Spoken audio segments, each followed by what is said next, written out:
morning, good morning, good morning, good morning. Welcome to another edition of Choppin It Up with Ramel. Remember, no notes, straight from the throat. Well, let's get right to it. Tonight I should say, is going to be a tremendous fight, a tremendous light heavyweight fight tonight. Probably one of the best that we've seen in a long time. You got Bone Crusher going up against Andre Ward.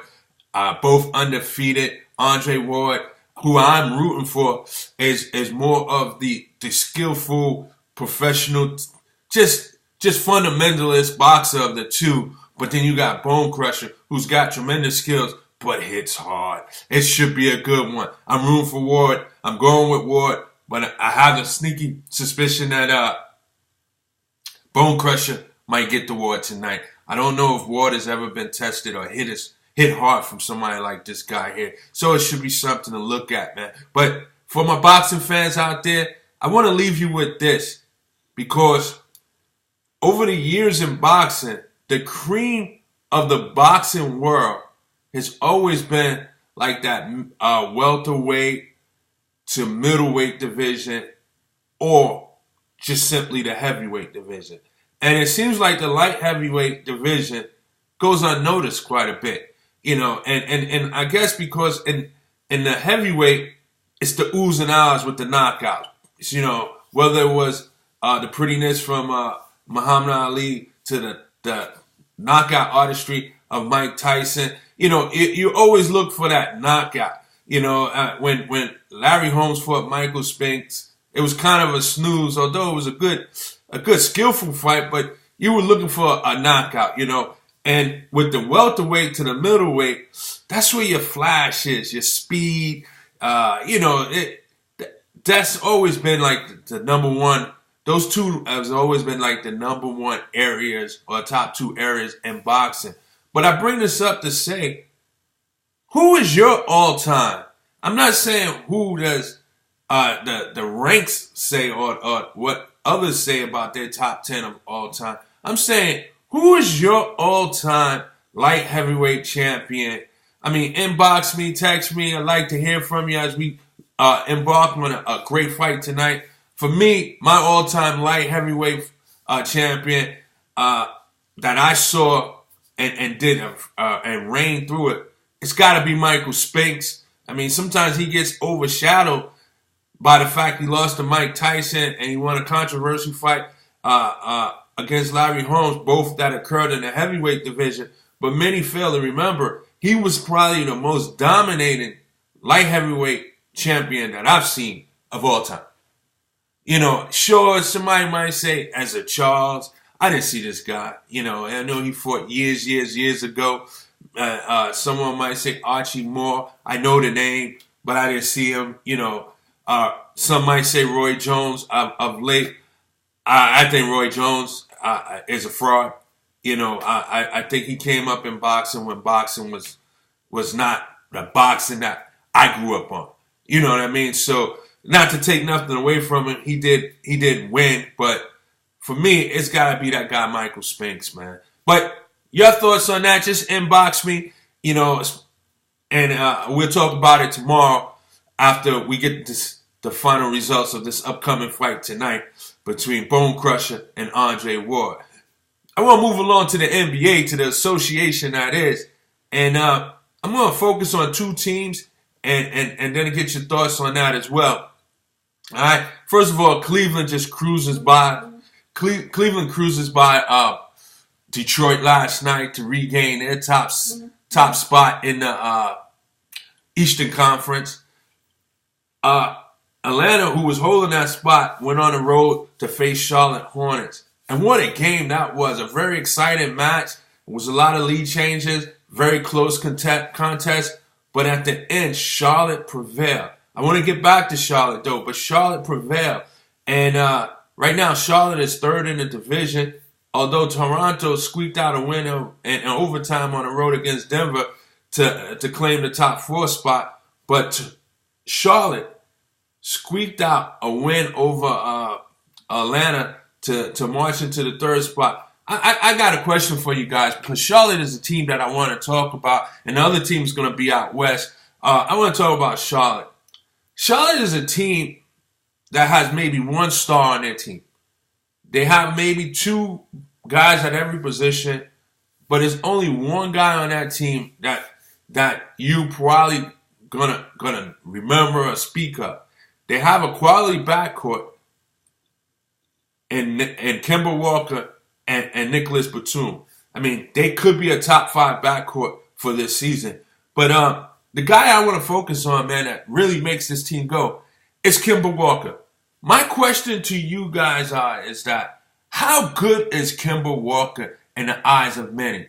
To me, watching this guy come out of UConn, a Bronx native out of New York, maybe the last best player to come out of New York, Kemba Walker is probably the Damon Lillard of the East Coast. And I don't mean it equivalently, but just that point guard that should make an all-star team but did not.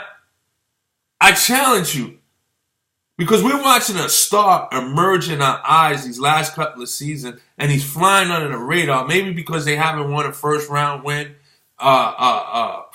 playoffs, maybe because they've been a little inconsistent with some injuries and so forth. But this is a star here. And I'm going to tell you something right now. He's emerging to be a top 10 point guard in this league if he's not already there, especially with Derrick Rose and Rondo trying to find their way, Jeff Teague struggling over in Indiana, Schroeder getting adjusted to the keys to the car over in Atlanta. But I tell you right now, I don't think he's better than John Wall. But I'll say this.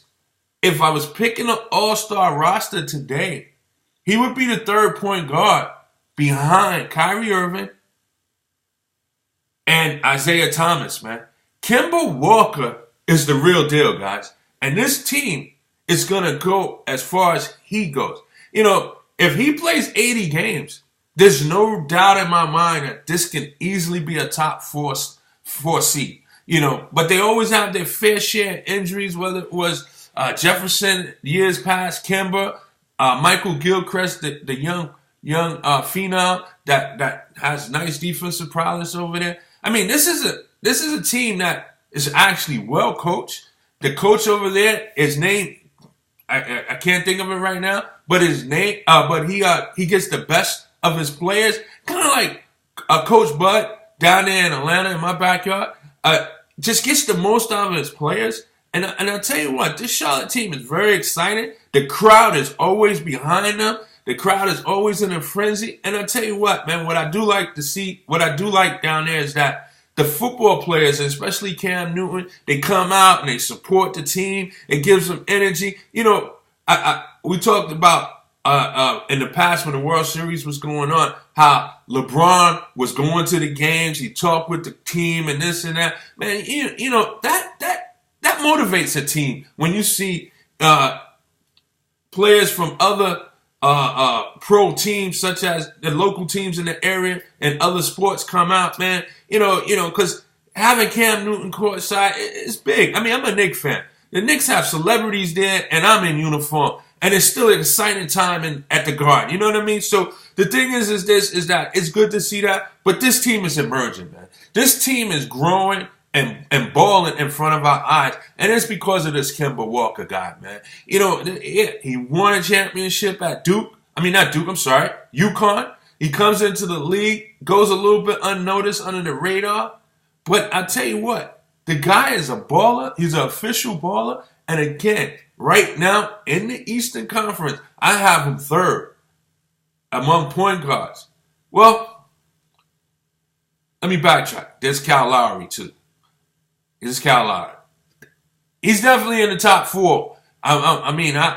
Wow, Kyle Lowry. He's just coming off an Olympic win, Eastern Conference Finals. I might have to rethink that. But I tell you what, man, I'll do this. I'll do this, though, because Kemba Walker is not playing with a DeMar DeRozan that can help take pressure off of him. Kemba Walker is playing with other guys that will not get any considerations for the All-Star. Yeah, you might get a vote. Nicholas Batum might get a vote. But it's not going to be anything near what DeRozan's going to get. But although Batum is a solid player, But I'll tell you what, it's clearly Kyrie to me, Isaiah Thomas. You can flip-flop between Kyle Lowry and Kemba Walker. But I tell you what, man, on a personal note, I'm going with Kemba Walker. What has been accomplished, I can understand if somebody goes with Kyle Lowry. I mean, the guy has been balling, and he's been doing it consistently. But this Kemba Walker is clearly somebody to watch. I'm going to move it over to the Western Conference now. And out West last night, the little Lakers, man, without their leading scorer and maybe their best player at this time, D'Angelo Russell, they played a very tightly contested game against the San Antonio Spurs, where even Popovich and Tony Parker walked away after the game with comments saying that they're very impressed by this Laker team. They like the energy. They like how they're playing for Luke. They like where they're going. They had nothing but nice things to say. And D'Angelo Russell wasn't there, and I believe they lost only by 6 points. And the game was very close until the final minutes, but then a couple of key shots for San Antonio, and it just happened to extend the lead just a little bit where even if they started trading shots for shots, they wouldn't be able to catch them. But to hear Popovich and a future Hall of Famer and Tony Parker to say something about that with the Lakers, I mean, that's good to hear, man. That really is. With the loss, the Lakers are still in playoff contention if the league was to stop shortage of play today. But still, good praises. Good to see the Lakers compete, play hard. The one thing I'll say, man, about these Lakers, each and every night they're going to be well prepared, well coached, and they're going to give maximum effort. So that was very good to see last night. The team of Golden State, they just crushed Boston. I mean, it looks like they found their groove a little bit. And here's the story, man. Drew Holiday, he comes back. He's a starting point guard for New Orleans Pelicans. And, I'd be remiss to say this. He's been away from the game some time to stay and be by the side of his wife who was going through surgery and removing a tumor from the brain, I believe it is. Man, I mean, something like that is, you don't wish that upon anybody, man. And you just, all you can do is just, pray for someone like that and offer your best wishes to a healthy recovery, to get healthy again, and to see him, put everything in perspective and just be by his side, and they had just recently gave birth to a child. I mean, that's very commendable on him, and rightfully so.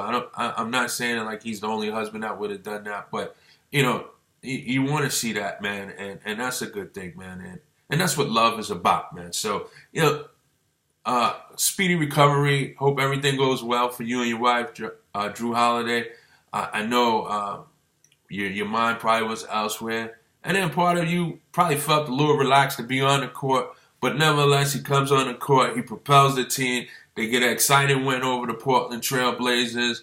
And, the guy that was filling in for him, Tim Frazier, was doing a tremendous job. I don't know if Tim Frazier's now going to come off the bench or what's going to be the story there as Drew Holiday works his way back in.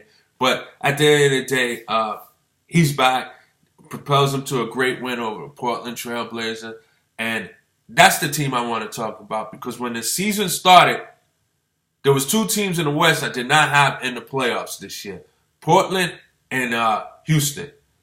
And as it looks like Dallas is definitely not going to make the playoffs. And it looked like Memphis wasn't, but they seemed like they found their groove and they're going to be there. But before the season started, I had Portland and Houston out. I thought that Mike D'Antoni is the perfect coach for James Harden, but not the perfect coach for the team. And D'Antoni could be the curse or the gift for James Harden, because I thought that he would give Harden too much freedom and he would probably be reckless with it. Although he's fooling me, because he has an opportunity to do something that hasn't been done in a long time, and that's lead the league in scoring and lead the league in assists. But it's a long way to go. But those are the two teams I had not making the playoffs before it started. And Portland is the team I want to touch on, because I thought they were 2 years ago Milwaukee Bucks that just caught everybody off guard. Nobody seen them on the radar, didn't circle the calendar. Oh, we play Portland today. And next thing you know, you look up, you're in the game. All right? I thought that coming off of last season, teams will now circle the calendar and be prepared for them. And what will happen is it'll be a tough season for them. And right now, they're not in the playoffs right now at 7-7. And it looks like there's some question there as, do they need a big man? Should they make a move, try to trade for DeMarcus Cousins? Do you give up a CJ McCollum for a DeMarcus Cousins? I mean, you normally don't trade big for small, but in this case here, CJ McCollum as a leading player on Sacramento at the 2 spot. If they throw Plumlee in that deal, it might not be a bad idea. But, that's something to talk about. But at the end of the day, this Portland team, I think it's going to be a challenge season for them because simply when it's time to play them, the calendar is going to be circled. And my question to you guys is that although they boast one of the top 3, top 2, or maybe even the number 1 backcourt in the game, but clearly a top 3 backcourt in the game, do the Portland Trail Blazers hang on and make the playoffs? That's the question for me. And does Damon Lillard finally gets to an all-star berth this year? Kind of similar to the Kemba Walker question. Does he become an all-star this year? But Damon Lillard, who to me is probably the best player last year not to make an all-star team. But the question to me is, does he make the all-star team this year? Does he make the all-star team this year? Or does Portland Trailblazers make the playoffs this year? Couple of questions for you guys today. Just inbox me. As I looked around at NCAA football, no real significant games of note. I said that last week, and bam, 5 teams in the top 10 got knocked off. So anything can happen. That's why you got to suit up and play the games. We'll talk about the NFL tomorrow, and I'll be remiss if I didn't mention this. I mentioned this a couple of shows ago that a good friend of mine, like family, we grew up together. Her daughter plays for North Carolina, Tar Heel.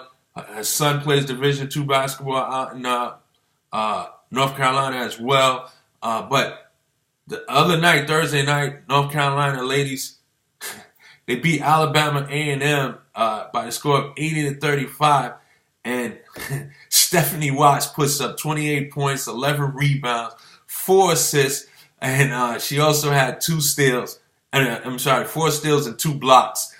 She did have 4 turnovers, but we'll live with that. She nearly beat the team by herself, man. What a great stat line. If the numbers like this continue, somewhat close to that, we might be seeing her in the WNBA really soon. So let's keep an eye out for her. But once again, I just want to go over the questions before I close. Man, who's your all-time light heavyweight champion ever? And Kemba Walker, is he an all-star this year? Is he a top 3 point guard in the East? Is he a top 4? Is he a top 10 point guard in the game? And Damian Lillard, will he finally get to an all-star berth this year?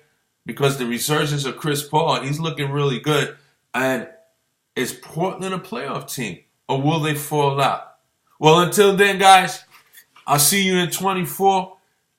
Continue to tune in. And have a great Saturday. Enjoy the fight. And I'll see you soon. Peace and blessings.